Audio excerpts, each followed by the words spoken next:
Breaking news చూస్తున్నారు. Deputy ముఖ్యమంత్రి Pawan Kalyan interesting comments చేశారు. అసెంబ్లీలో మాట్లాడారు డిప్యూటీ ముఖ్యమంత్రి పవన్ కళ్యాణ్. చంద్రబాబు మరో 10 ఏళ్లు ముఖ్యమంత్రిగా ఉండాలంటూ ఆయన చేసిన వ్యాఖ్యలు ప్రస్తుతం సంచలనంగా మారాయి. చంద్రబాబుకి మాట ఇస్తున్నా, మేం చేయాల్సిన పనులపై బాబు ఆదేశాలు ఇవ్వాలి అంటూ కూడా ఆయన చెప్పడం ప్రస్తుతం ఆసక్తికరంగా మారింది. చంద్రబాబు విజన్ కు తగ్గట్టుగా పనిచేస్తామంటున్నారు. ఆయన ముఖ్యమంత్రి కలను నెరవేర్చడానికి రెడీగా ఉన్నామన్నారు. ఇదే స్ఫూర్తిని చంద్రబాబు కొనసాగించాలి అంటూ కూడా పవన్ సంచలన వ్యాఖ్యలు చేశారు. దీంతో ఇప్పుడు ఈ అంశానికి సంబంధించి పెద్ద ఎత్తున చర్చ జరుగుతోంది. ఎందుకంటే కూటమిలో భాగంగా జనసేన, ఇటు ఎన్డీఏ కూటమిలో భాగంగా తెలుగుదేశం పార్టీ భారతీయ జనతా పార్టీతో కూటమిలో ఉంది. ఈ నేపథ్యంలోని కూటమితో జతకట్టింది ఎన్నికలకు ముందు. ఆ తర్వాత ఎన్నికల్లో విజయం సాధించింది. మరీ ముఖ్యంగా ఈ టర్మ్తో నెక్స్ట్ టర్మ్ అయినా సరే ముఖ్యమంత్రిగా పవన్ కళ్యాణ్ ఉండే అవకాశం ఉంది, లేకపోతే కూటమి నుంచి బయటకు వచ్చి ఆయన పోటీ చేస్తారంటూ కూడా ఒక చర్చ అయితే జరిగింది. కానీ ఈ రోజు ఆయన చేసిన వ్యాఖ్యలతో ఒక్కసారిగా కుండ బద్దలు కొట్టినట్టు అయిపోయింది. ఈ నేపథ్యంలో ఏం జరుగుతోంది, ఎటువంటి సందర్భంలో ఈ వ్యాఖ్యలు చేశారు, ప్రస్తుతం దీనికి సంబంధించి ప్రతిపక్ష పార్టీ మరి ముఖ్యంగా వైసీపీ ఏమంటుంది తెలుసుకునే ప్రయత్నం చేద్దాం. మా ప్రతినిధి రాజేష్ అప్డేట్స్ అందించేందుకు సిద్ధంగా ఉన్నారు. రాజేష్, ఇంట్రెస్టింగ్ కామెంట్స్ అనే చెప్పాలి. అంతకన్నా ముందు ఒకసారి మీ దగ్గరికి వచ్చే ప్రయత్నం చేశాను. అంతకన్నా ముందు ఈరోజు అసెంబ్లీలో డిప్యూటీ ముఖ్యమంత్రి పవన్ కళ్యాణ్ అంశానికి సంబంధించి ఏమన్నారో చూద్దాం. ఇలాంటి స్ఫూర్తి చూసి నాకు కూడా వ్యక్తిగతంగా నేను ముఖ్యంగా ఆయన లీడర్షిప్ ఎబిలిటీ, ఒక క్రైసిస్ వచ్చినప్పుడు ఒక నాయకుడు ఎలా ఉండాలి, ఒక వరదలు వచ్చినప్పుడు ఎలా ఉన్నారనేది మనకి విజయవాడ బొడిమేరు వరదలప్పుడు అసలు ఆయన చూపించిన నాయకత్వ పటిమ ఇవన్నీ చాలా ఆదర్శనీయం. అధ్యక్షుడు మేము వెళ్ళి కాళ్ళు మన చొక్కా మడిచి ఆయన దిగి బురదలో నడిచి దిగి ఆయనకి అవసరం లేదు, ఆయన చేయించవచ్చు. ఒక కమాండ్ సెంటర్లో కూర్చొని చేయగలిగే సత్తా ఉండి కూడా మా అందరికీ ధైర్యం నింపడానికి, మా అందరికీ భరోసా నింపడానికి, ప్రజలకు ఆ భరోసా ఇవ్వడానికి ఆయన నడిపించిన తీరు యంత్రాంగాన్ని చాలా అభినందనీయం అధ్యక్షుడు. అలాగే జల్ జీవన్ మిషన్ కి సంబంధించి అధ్యక్ష ఈ రోజున గత ప్రభుత్వం ఫిల్టర్ బెడ్స్ కూడా మార్చలేదు అధ్యక్ష. లా అండ్ ఆర్డర్ లో 3 IPS ఆఫీసర్స్ ని ఏకకాలంలో సస్పెండ్ చేసిన ఘనత, వాళ్ళు చేసిన తప్పులకి ఆ ధైర్యం కావాలంటే ఆయన అనుభవం చాలా స్పష్టంగా తెలియజేస్తుంది అధ్యక్ష. అలాగే లా అండ్ ఆర్డర్ సంబంధించి ఇంకొకటి గంజాయి వనాలు పెరిగిపోయిన చోట తిరిగి శుద్ధి డ్రోన్స్ ను వాడి గంజాయిని అరికట్టడం. ఈ మధ్యలో కూడా మనం ఏ స్థాయికి వచ్చిందని పక్కన ఉన్న వైజాగ్ లో హాస్పిటల్ పక్కన చిన్న చిన్న పిచ్చి మొక్కలు కూడా పెంచేస్తాం. అంత ఇదిగా పెరిగిపోయిన దాన్ని ఉక్కుపాదంతో దాన్ని అణిచేస్తామని చెప్పింది చాలా స్ఫూర్తిదాయకం అధ్యక్షుడు. ప్రత్యేకించి సోషల్ మీడియాకి సంబంధించి అసలు ఇంట్లో ఆడబిడ్డలు బయటికి రావాలన్నా కానీ ఊళ్ళల్లో ఈ రోజున ఇక్కడున్న చాలా మంది గౌరవ సభ్యులు కానీ ముఖ్యమంత్రి కానీ వీళ్ళందరూ ఎంతో కొంత ఒక ఇన్సులేటెడ్ అధ్యక్షుడు. కొంతమంది అధికారులు తెలియచ్చు, లేదంటే మనుషులు ఉండొచ్చు, ఉండొచ్చు, కానీ నిజంగా సఫర్ అవుతుంది ఊళ్ళల్లో ఆడపిల్లల అధ్యక్షుడు. ఈ అలవాటు అయిపోయి గత ప్రభుత్వం చేసిన అలవాటు అయిపోయి ప్రతి ఒక్కళ్ళు ఒక ముఖ్యమంత్రి స్థాయి వ్యక్తిని బూతులు తిట్టడం, అన్ని తిట్టిన తర్వాత కూడా వాళ్ళకి అలవాటు అయిపోయి ఇంకెవరిని తిట్టాలో తెలియక స్థానికంగా ఉన్న ఆడపిల్లల మీద కూడా వీళ్ళు అవాకులు చవాకులు పేలి పచ్చి బూతులు తిడతా ఉంటే ఎవరికి చెప్పుకోలేక వాళ్ళు ఇబ్బంది పడతా ఉంటే బయటికి రాలేకపోతున్నారు. క్రైమ్ మైండ్ సెట్ పెరిగిపోయింది, క్రిమినాలిటీ పెరిగిపోయింది. ఇలాంటి సమయంలో ఆయన ఉక్కుపాదంతో సోషల్ మీడియా యాక్టివిస్టులు అనే పేరు చెప్పుకునే గుండాలకి, రౌడీలకి ఆయన తీసుకున్న చర్యలు, హోంమంత్రి అనిత గారు తీసుకున్న చర్యలు చాలా బలమైన అభినందనలు. ఇదే కొనసాగాలని కోరుకున్నాను అధ్యక్ష. This should be a continuity of our entire governance. మన అడ్మినిస్ట్రేటివ్ లో ఒక భాగం అవ్వాలి అధ్యక్ష. మనస్ఫూర్తిగా వారికి నా ధన్యవాదాలు తెలియజేసుకుంటూ గౌరవ ముఖ్యమంత్రి గారికి నేను మాటిస్తున్నాను. గౌరవ సభ్యులందరూ కూడా ఇసుక దోపిడీలు కానీ లేదంటే మేము చేయాల్సిన పనులు ఎప్పటికప్పుడు మీరు మాకు ఆదేశాలు ఇవ్వండి సార్. మా ఆదేశాలు ఇవ్వాలని కోరుకున్నాను అధ్యక్ష. మేము బెల్ట్ షాపులు కానీ మా అందరి బాధ్యత లా అండ్ ఆర్డర్ గురించి మాట్లాడటం, మా మంత్రివర్గంలో ఏ శాఖలు అయితే తీసుకున్నామో ఆ శాఖల్ని సమర్థవంతంగా వారి విజన్ కి తగ్గట్టుగా పనిచేయడం అధ్యక్ష.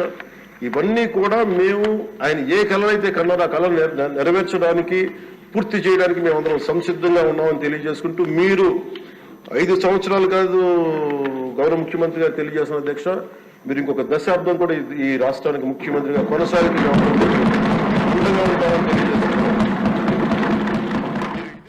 రైట్, అది ఆయన అంటోంది. ఈ 5 ఏళ్ళు కాదు ఇంకో దశాబ్దం పాటు మీరు ముఖ్యమంత్రిగా కొనసాగాలని ఆకాంక్షిస్తున్నట్టు కూడా ఇటు డిప్యూటీ ముఖ్యమంత్రి పవన్ కళ్యాణ్ చేసిన వ్యాఖ్యలు ప్రస్తుతం ఆంధ్రప్రదేశ్ వ్యాప్తంగా చర్చాంశంగా మారాయి. ఎందుకంటే కూటమిలో భాగంగా ఉంది జనసేన. ఈ నేపథ్యంలో ఏం జరగబోతుందనేది ఆసక్తికరంగా మారింది. అప్డేట్స్ అందించేందుకు మా ప్రతినిధి రాజేష్ సిద్ధంగా ఉన్నారు. రాజేష్, డిప్యూటీ ముఖ్యమంత్రి పవన్ కళ్యాణ్ ఇంట్రెస్టింగ్ కామెంట్స్ అనేది చెప్పుకోవచ్చు. మరి ముఖ్యంగా కూటమిలో భాగంగా ఉన్న జనసేనకు ఒక 10 ఏళ్ల పాటు ముఖ్యమంత్రిగా చంద్రబాబు ఉండాలని ఆకాంక్షిస్తోంది. ఈ నేపథ్యంలో అక్కడ ఎటువంటి చర్చ జరుగుతోంది? ఏ అంశానికి సంబంధించి ఈ వ్యాఖ్యలు చేయడం జరిగింది పవన్ కళ్యాణ్?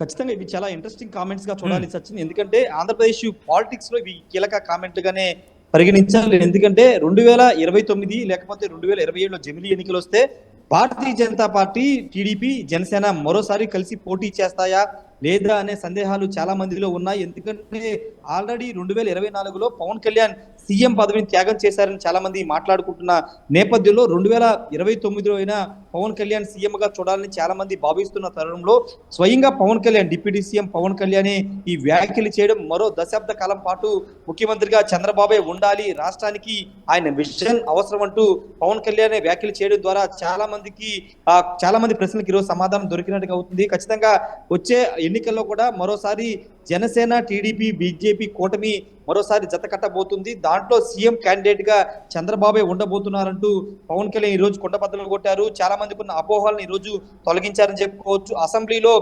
ప్రశ్నోత్తరాలు ముగిసిన తర్వాత మాట్లాడే సందర్భంలో పవన్ కళ్యాణ్ ఈ వ్యాఖ్యలు అయితే చేయడం జరిగింది. ముఖ్యంగా రాష్ట్రంలో జరుగుతున్నటువంటి కొన్ని కీలక పరిణామాలు, ఎమ్మెల్యేల మీద కొన్ని అంశాల మీద వ్యతిరేకత వస్తుంది. అది ఇసుక విషయంలోనూ, అదేవిధంగా మద్యం వ్యవహారంలో కొంత విమర్శలు వస్తున్న నేపథ్యంలో ఆ విషయాల్లో ఎమ్మెల్యేలు తనతో పాటు మిగతా ఎమ్మెల్యేలు, మంత్రులందరూ కూడా జాగ్రత్తగా ఉండాలి, ముఖ్యమంత్రికి చెడ్డ పేరు తెచ్చే విధంగా వ్యవహరించకూడదంటూ పవన్ కళ్యాణ్ మాట్లాడారు. అంతేకాదు చంద్రబాబు కన్న కలల్ని అందరూ నెరవేర్చాల్సిన అవసరం ఉంది, ఆయన విజన్ కు తగ్గట్టుగా పనిచేయాల్సిన అవసరం ఉందని మాట్లాడారు. ఆయనకి మాటిస్తున్నానంటూ కూడా ఆయన ఈ సందర్భంగా గుర్తు చేశారు. ఆ సందర్భంగానే ఈ వ్యాఖ్యలు అయితే చేశారు. మరో దశాబ్ద కాలం పాటు రాష్ట్రానికి చంద్రబాబు సేవలు అవసరం, మరో 10 ఏళ్ల కాలం పాటు ఆయనే ముఖ్యమంత్రిగా ఉండాలంటూ పవన్ కళ్యాణ్ వ్యాఖ్యలు చేయడం ద్వారా ఖచ్చితంగా రాబోయే కాలంలో కూడా కూటమిగానే 3 పార్టీలు ముందుకు వెళతాయి. రెండోది ముఖ్యమంత్రిగా చంద్రబాబు ఉంటారంటూ స్వయంగా పవన్ కళ్యాణ్ వ్యాఖ్యలు చేయడం అనేది రాజకీయ కొంత తీవ్ర చర్చకు దారితీస్తుంది. మరోవైపు వైసీపీ పదే మాట్లాడుతుంది 2027లో జమిలీ ఎన్నికలు రాబోతున్నాయి, ఆ టైంలో కూటమిలో ఖచ్చితంగా విభేదాలు వస్తాయని వాళ్ళు మాట్లాడుతున్నారు. ఇప్పటికే కూటమిలో పొసగట్లేదు, ఎవరికి వాళ్ళు విమర్శలు చేసుకుంటున్నారంటూ పెద్ద ఎత్తున వైసీపీ విమర్శలు చేస్తున్న సందర్భంలో ఇప్పుడు పవన్ కళ్యాణ్ స్వయంగా ఆ మొత్తానికి కౌంటర్ ఇస్తూ వచ్చే అంటే ఇక్కడ రాజేష్ గత కొద్ది రోజుల క్రితం ఆయన హోంమంత్రి మీద చేసిన వ్యాఖ్యలు కావచ్చు, ఆ తర్వాత హోంమంత్రి క్లారిటీ ఇవ్వడం కావచ్చు, ఆ తర్వాత ఆయన ట్విట్టర్లో చేసిన ఆ ట్వీట్ కావచ్చు, వీటన్నిటికీ సరిపోలేదు, లేకపోతే సరిపోవట్లేదు, లేకపోతే కూటమిలో లుకలుకలు ఉన్నాయంటూ వైసీపీ చేసిన ఆరోపణలు కావచ్చు, వీటన్నిటికీ చెక్ పెట్టే విధంగా ఈరోజు మాట్లాడారనుకోవాలా? లేకపోతే మరీ ముఖ్యంగా ఈ అంశాన్ని ఎలా చూడడం జరుగుతోంది ఆంధ్రప్రదేశ్ వ్యాప్తంగా? ఖచ్చితంగా వంగలపూడి అనిత, హోంమంత్రి వంగలపూడి అనిత మీద బహిరంగ విమర్శలు చేసినటువంటి పవన్ కళ్యాణ్ తర్వాత ఏ సందర్భంలో కూడా ఆమెను సమర్థిస్తూ లేకపోతే ఆ శాఖను సమర్థిస్తూ ఎక్కడ మాట్లాడలేదు. నిన్న విజయవాడ పోలీసులు 18 మంది అమ్మాయిల్ని రెస్క్యూ చేసిన సందర్భంగా హోంమంత్రితో పాటు విజయవాడ పోలీసును అప్రిషియేట్ చేస్తూ ఎక్స్ లో పోస్ట్ పెట్టారు. ఈ రోజు అసెంబ్లీ వేదికనే వంగలపూడి అనితతో పాటు గంజాయిని అరికట్టడం కానీ లేకపోతే లా అండ్ ఆర్డర్ కంట్రోల్ పెట్టడంలో హోంమంత్రి కూడా బాగా పనిచేస్తున్నారంటూ ఆయన మాట్లాడిన తీరు చూస్తే కనుక ఖచ్చితంగా బయట నుండి అంటే ఇతర పార్టీ నుంచి ముఖ్యంగా వైసీపీ నుండి వస్తున్న విమర్శలకి చెక్ పెట్టే విధంగా ఆయన మాట్లాడాలని తెలుస్తుంది. అయితే ఇంతకు ముందు అంటే కూటమికి సంబంధించినటువంటి విషయంలో సచివాలయంలో హోంమంత్రితో పాటు పవన్ కళ్యాణ్ ఒక రోజు ముఖ్యమంత్రితో భేటీ అయ్యారు. ఆ సందర్భంగానే పవన్ కళ్యాణ్ అనిత కూర్చుని మాట్లాడుకున్న ఫోటోలు వచ్చాయి. ఆ రోజే ఆ ఇద్దరు చాలా ఆప్యాయంగా పలకరించుకున్నారని స్వయంగా హోంమంత్రి మాట్లాడిన నేపథ్యంలో ఆ సమస్య అంతా అప్పటితో ముగిసిపోయింది అంటున్నారు. కానీ ఈ రోజు అసెంబ్లీ వేదికనే పవన్ కళ్యాణ్ హోంమంత్రి మీద ప్రశంసల వర్షం కురిపించడం, లా అండ్ ఆర్డర్ ని కంట్రోల్లో పెడుతున్నట్టు ఆయన కూడా మాట్లాడిన నేపథ్యంలో ఆ విషయానికి, ఆ వివాదానికి చెక్ పెట్టినట్టే అర్థం చేసుకోవాల్సిన అవసరం ఉంది. ఏదేమన్నప్పటికీ పవన్ కళ్యాణ్ నోటి వెంట ఇప్పుడు మరోసారి ముఖ్యమంత్రి చంద్రబాబు ఉంటారని మాట్లాడడం అనేది రాజకీయంగా కొంత కీలక పరిణామంగా చూడాలి. మిగతా పార్టీలు ఇప్పుడు కూటమిగా కాకుండా విడివిడిగా పోటీ చేస్తే వైసీపీ ఖచ్చితంగా ఒక ఎడ్జ్ అనేది ఉంటుందని ఆ పార్టీ ఇప్పటి వరకు భావిస్తుంది. ఆ పార్టీ నేతలు కూడా అదే మాట్లాడుకున్నారు.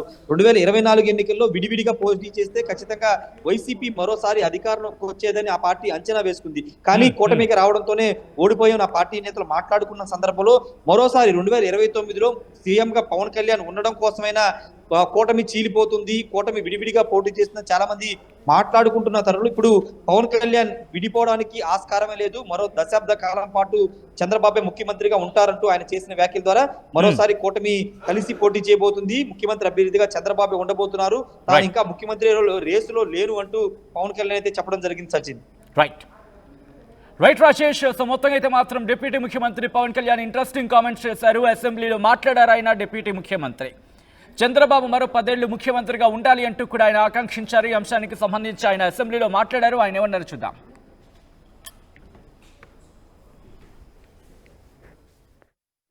ముఖ్యంగా ఆయన లీడర్షిప్ ఎబిలిటీ, ఒక క్రైసిస్ వచ్చినప్పుడు ఒక నాయకుడు ఎలా ఉండాలి, ఒక వరదలు వచ్చినప్పుడు ఎలా ఉన్నారనేది మనకి విజయవాడ బొడిమేరు వరదలప్పుడు అసలు ఆయన చూపించిన నాయకత్వ ప్రతిమ ఇవన్నీ చాలా ఆదర్శనీయం అధ్యక్షుడు. మేము వెళ్ళి కాళ్ళు చొక్కా మడిచి ఆయన దిగి బురదలో నడిచి దిగి ఆయనకి అవసరం లేదు, ఆయన చేయించవచ్చు. ఒక కమాండ్ సెంటర్లో కూర్చొని చేయగలిగే సత్తా ఉండి కూడా మా అందరికీ ధైర్యం నింపడానికి, మా అందరికీ భరోసా నింపడానికి, ప్రజలకు ఆ భరోసా ఇవ్వడానికి ఆయన నడిపించిన తీరు యంత్రాంగాన్ని చాలా అభినందనీయం అధ్యక్షుడు. అలాగే జల్ జీవన్ మిషన్ కి సంబంధించి అధ్యక్ష ఈ రోజున గత ప్రభుత్వం ఫిల్టర్ బెడ్స్ కూడా మార్చలేదు అధ్యక్ష. లా అండ్ ఆర్డర్ లో 3 IPS ఆఫీసర్స్ ని ఏకకాలంలో సస్పెండ్ చేసిన ఘనత, వాళ్ళు చేసిన తప్పులకి ఆ ధైర్యం కావాలంటే ఆయన అనుభవం చాలా స్పష్టంగా తెలియజేస్తుంది అధ్యక్ష.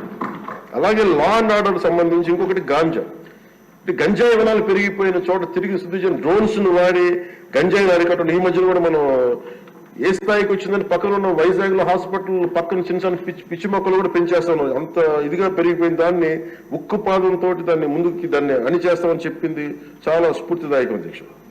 ప్రత్యేకించి సోషల్ మీడియాకి సంబంధించి అసలు ఇంట్లో ఆడబిడ్డలు బయటికి రావాలన్నా కానీ ఊళ్ళల్లో ఈ రోజున ఇక్కడున్న చాలా మంది గౌరవ సభ్యులు కానీ ముఖ్యమంత్రి కానీ వీళ్ళందరూ ఎంతో కొంత ఒక ఇన్సులేటెడ్ అధ్యక్షుడు.